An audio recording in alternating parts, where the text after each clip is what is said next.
Was I wrong for not telling my son the camera was working again? Or was what I found on the footage completely justified for the shock I felt?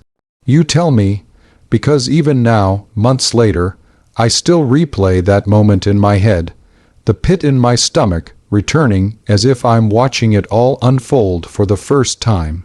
I never imagined that a simple security camera, installed with the best intentions, would reveal a truth so devastating, so utterly heartbreaking, that it would shatter my perception of my own family. I mean, you think you know your kids, right?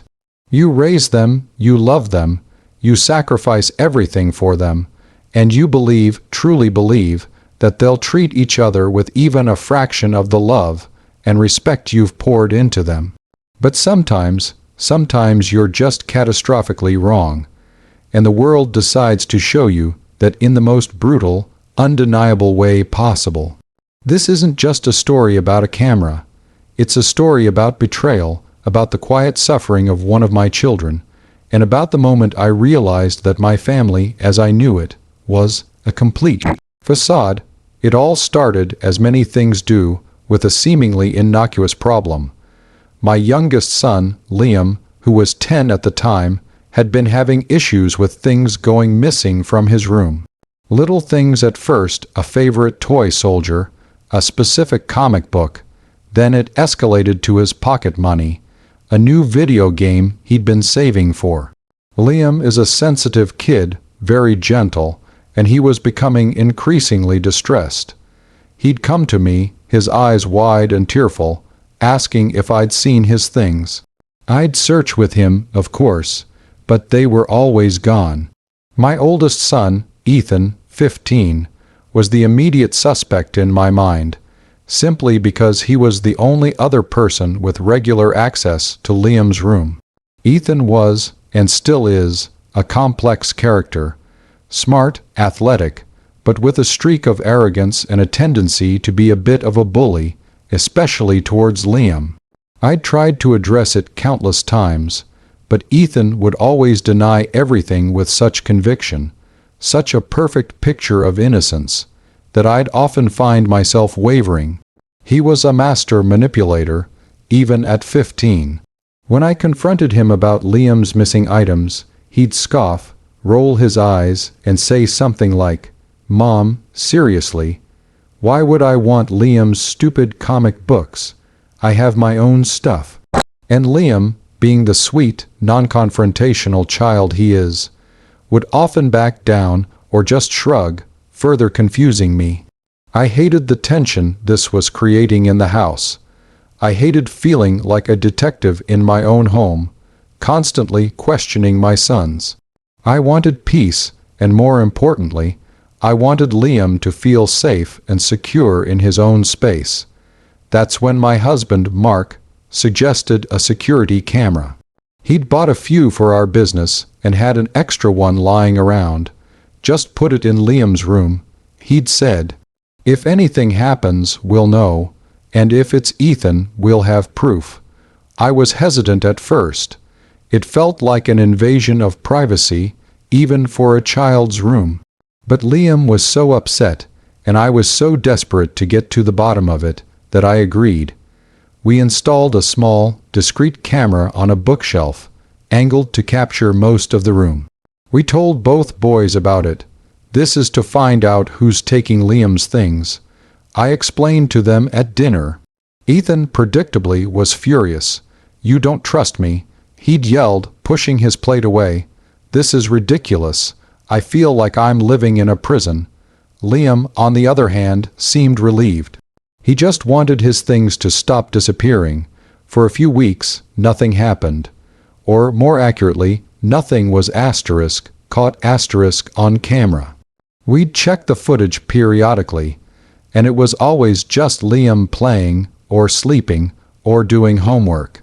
The missing items stopped for a while, too, which made me think maybe the camera itself was a deterrent. Maybe Ethan was just being careful. Then, about a month after we installed it, the camera stopped working. It was a cheap model, and the battery died unexpectedly. I meant to replace it, or recharge it, but life got busy. Work, school events, doctor appointments, you know how it is. It slipped my mind. I completely forgot about it. Liam's things started to go missing again, and my heart sank.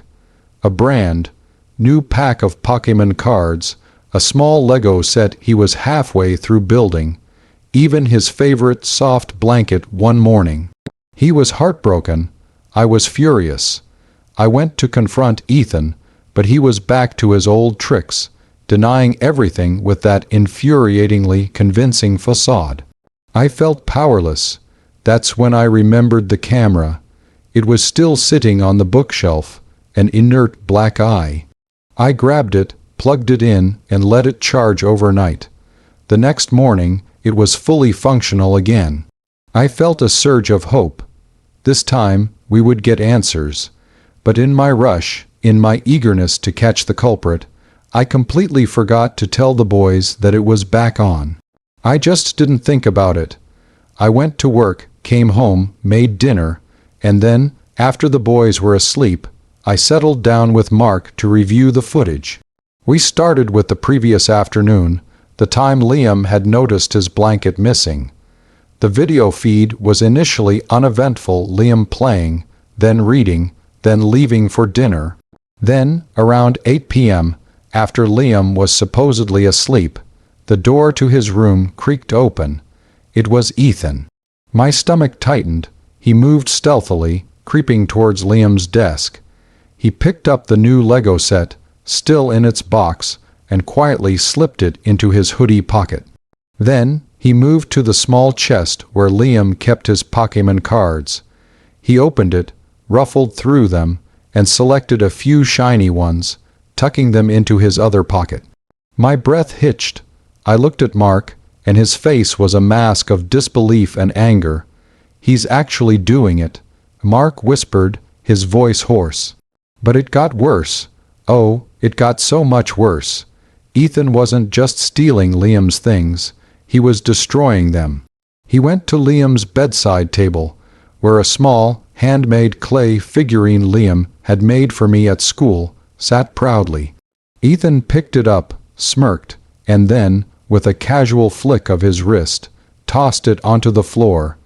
It shattered into several pieces. My hand flew to my mouth to stifle a cry. Then he moved to Liam's bookshelf, where Liam kept his collection of space-themed rocks and crystals. Liam adored these, had been collecting them since he was 5. Ethan systematically went through them, dropping some on the floor, crushing a few under his foot, and then, inexplicably, he took Liam's favorite meteorite fragment, the one I'd bought him for his birthday, and threw it out the window, just threw it out, into the dark. I was speechless. I felt a cold, crushing weight in my chest. What kind of person, what kind of brother does this to someone they're supposed to love? And then, the ultimate betrayal. He went to Liam's bed, where Liam was sleeping soundly, curled up with his remaining soft toy. Ethan stood over him for a moment, and then, with a twisted smile, he pulled the blanket, the one Liam loved so much, right off him. He didn't just take it, he balled it up, walked to the trash can, and shoved it deep inside. My own son. My own flesh and blood, doing this to his innocent little brother. My mind reeled. It wasn't just about the stolen items anymore. It was about the malicious intent, the sheer cruelty, the deliberate desire to hurt and diminish Liam. This wasn't just a prank or a childish spat. This was something far darker. I watched the rest of the footage in a blur of shock and disgust. Ethan came into Liam's room almost every night for the next few days. Sometimes he'd take something. Sometimes he'd just mess with things. He'd hide Liam's shoes, turn his pictures upside down, pour water on his homework when Liam wasn't looking. He was a phantom menace, slowly but surely chipping away at Liam's sense of security and happiness. The worst part was the sheer pleasure on Ethan's face sometimes. A subtle smirk, a gleam in his eye, as if he was enjoying the slow torture of his brother. It made me feel sick to my stomach. This wasn't the son I thought I knew.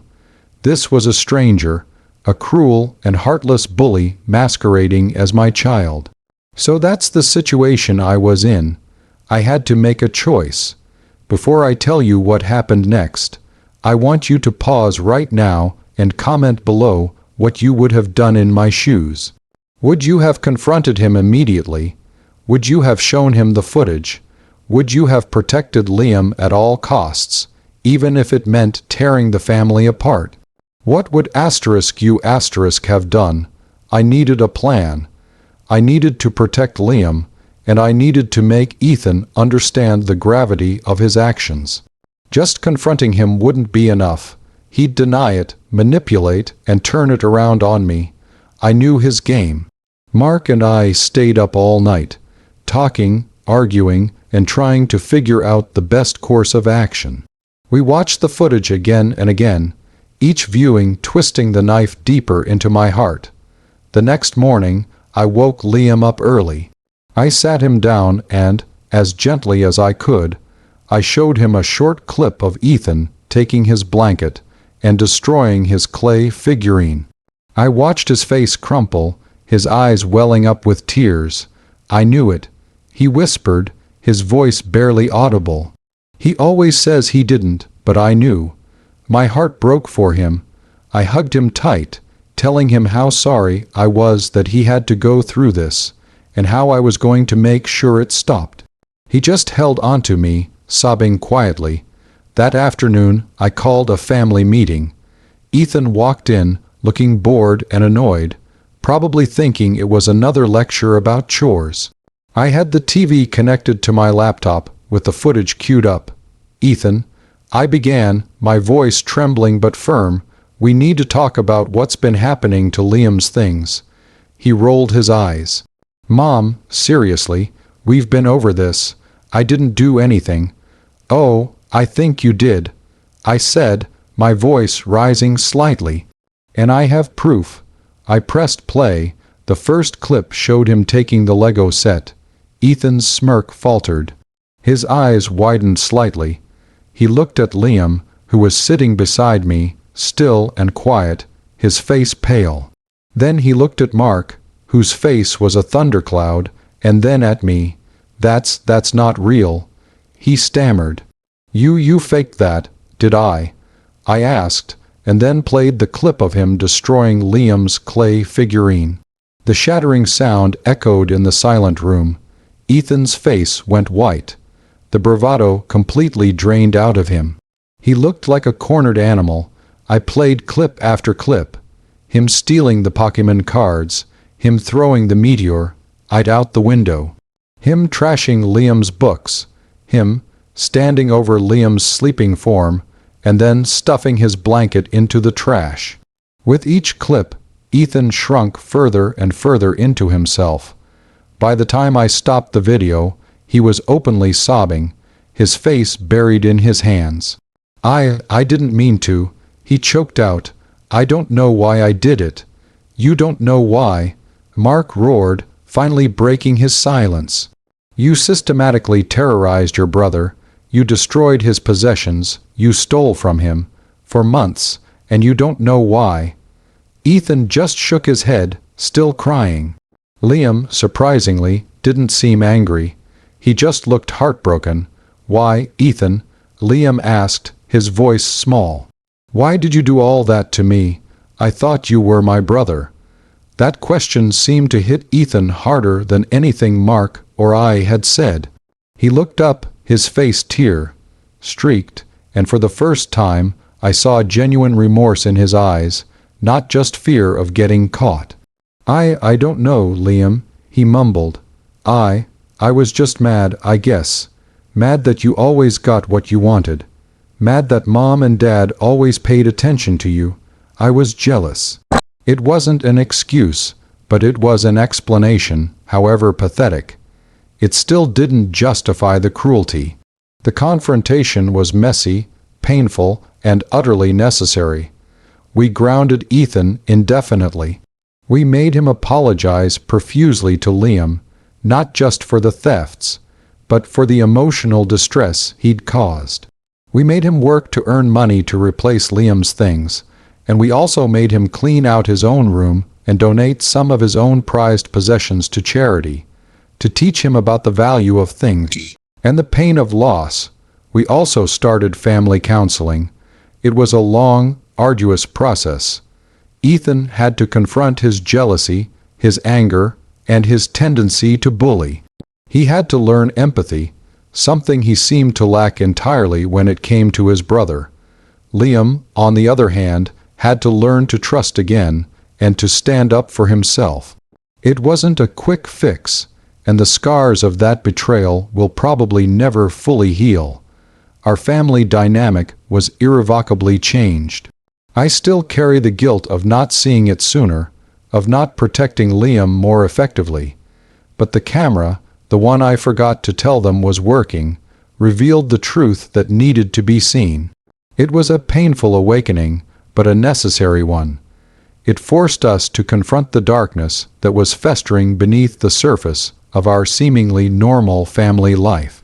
Sometimes, the most shocking truths are found when you least expect them, in the most unexpected places. And sometimes, those truths, however painful, are the only way to truly begin to heal. Like this video, if you were on my side, and you think I did the right thing by showing him the footage. Subscribe for more stories like this, and make sure to share your final thoughts on this whole mess in the comments section. What would you have done differently? I'll see you all in the next story.